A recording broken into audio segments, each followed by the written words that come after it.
Man, look, I'm doing this review about a month out, and it is killing me inside that I cannot share it with you all how excited I am for this.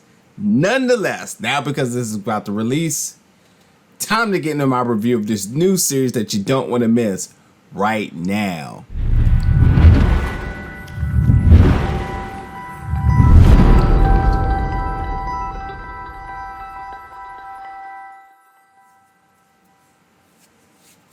What's up, everybody, and welcome back to the channel today for another review. Today we're going to be reviewing the series Jupiter's Legacy, which is dropping all 8 episodes on Netflix May 7th.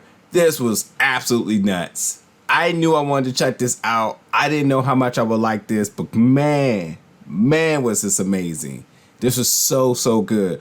And with so much success in the comic book genre this year thus far, with Invincible and with other things with Marvel and DC properties, this is absolutely going to do really well. I think Robert Kirkman even said himself that like there is enough for anybody to be successful within the superhero sandbox. It might have been him that said that or someone else. I don't know. Regardless, that this right here is fantastic. Now, I am not familiar with the comics. I do know they're by Image Comics, and I have seen them, but I have never checked them out. But I will tell you one thing. If there's one thing that has happened to me within 2020 and 2021, with the pandemic hitting the comic book store, I knew once names were opening back up, I was jumping back in there to do my part. And I definitely have been very frequent in my local comic book stores. And I can tell you now that I will be making a trip back into there really soon to pick these up, because yeah, this is so good that I have to go check out the comics. It's only 2 volumes too, so it's a lot to collect here, and I have to read this myself. I have to, one, support, but also 2, I liked it that much that I'm going right back in there and I'm spending all my money on this for sure. But yeah, Image Comics, man, they legitimately know what to do with the superhero genre, and time after time they just continue to thrive. And you know, this is definitely one I'm gonna pick out. But again, back to the series, it is 8 episodes releasing all May 7th.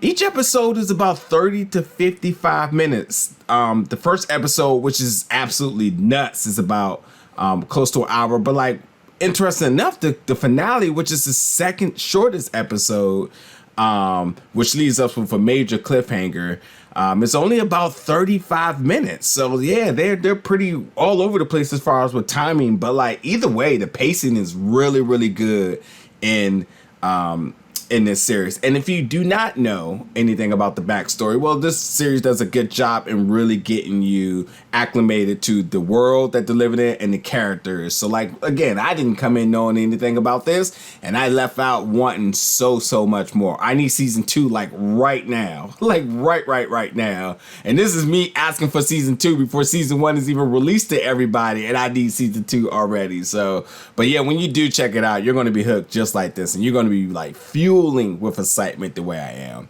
But really quickly, what this is about is that Jupiter's Legacy follows the story of the world's first superheroes who received their superpowers in 1930s.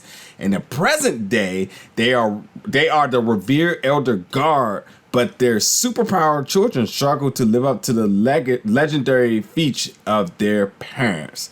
So yeah, easy enough. There's 2 major storylines going on here in this series. You have the present day with them still dealing with conflicts, and then their kids dealing with their own conflicts, and then conflicts between, you know, parents and their child, regular stuff. And then you do have the story back in the 1930s where we're seeing how they all came about. How did the team virtually assemble, and how did they receive their powers?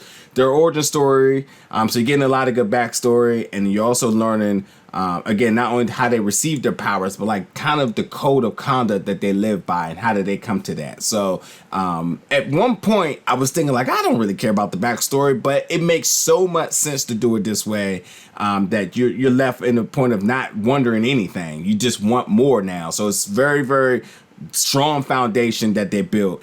within this first season. Again, the graphic novels are brought to you were by Mark Millar and Frank Quietly. Again, Image Comics. So like if you're a big comic book fan lover, then definitely check out and go support your local comic book stores and pick these up, because after this series, you're gonna I'm pretty sure the prices are gonna go up. That's just how it works there.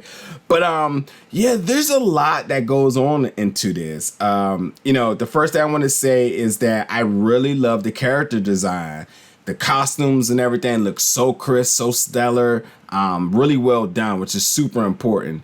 And I also think that, I didn't check out the comments, but I did quickly look to see some images and stuff, what I can gather online about the comics. And I will say, like, the character design from how the comic imagery looked to this looks on point. It looks exactly how it was on the graphic novels, as well as the casting. The casting looks just like the characters, which is really, really important for all the comic book lovers who want to make sure that this is brought to life the correct way. And I think there's no loss of integrity as far as with aesthetics. And then with the casting, there's so many people involved here from so many different projects that it's not even a point of me listing, because I'll be all over the place trying to make sure I get it correct. But there's so many people, notable people that you've seen in the past on so many notable projects too.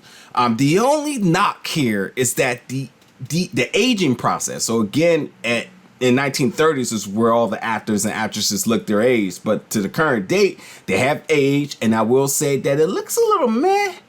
But other than that, I have zero issues with the aesthetics. Everything is absolutely on point. It's a fantastic series. It is good action, good storytelling. And again, I cannot wait for season 2. Again, the costume design is amazing. I love the parallels of how they're telling the simultaneous storylines, really making everything come full circle and make sense as to what's happening in the present time. And then I think it's really important too, to really know is in regards to the storytelling that's happening here, is that number one, they have a strong villain. I hate villains that are just knockovers, villains that are just easily washed, and that's not an issue here. And he's legitimately strong, and he's a force to be reckoned with.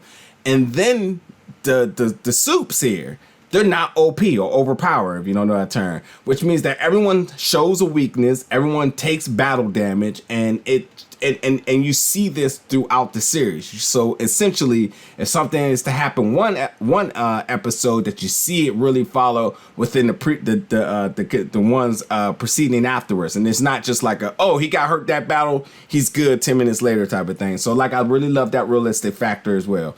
But also too, with everybody, they're dealing with not just good guy versus bad guy. You're dealing with the internal issues with the stuff with the parenting, the kids and whatnot. You're dealing with worldly issues, and then you're dealing with them as a unit being cohesive. So like, all different sorts of issues are about, and they feel really realistic, because like the world is still proceeding around them, and it's not just a bunch of superheroes that are just oblivious to everything that's happening. So I do appreciate that as well. I also love how diverse the cast is, how diverse the superheroes are, and how diverse the superpowers are.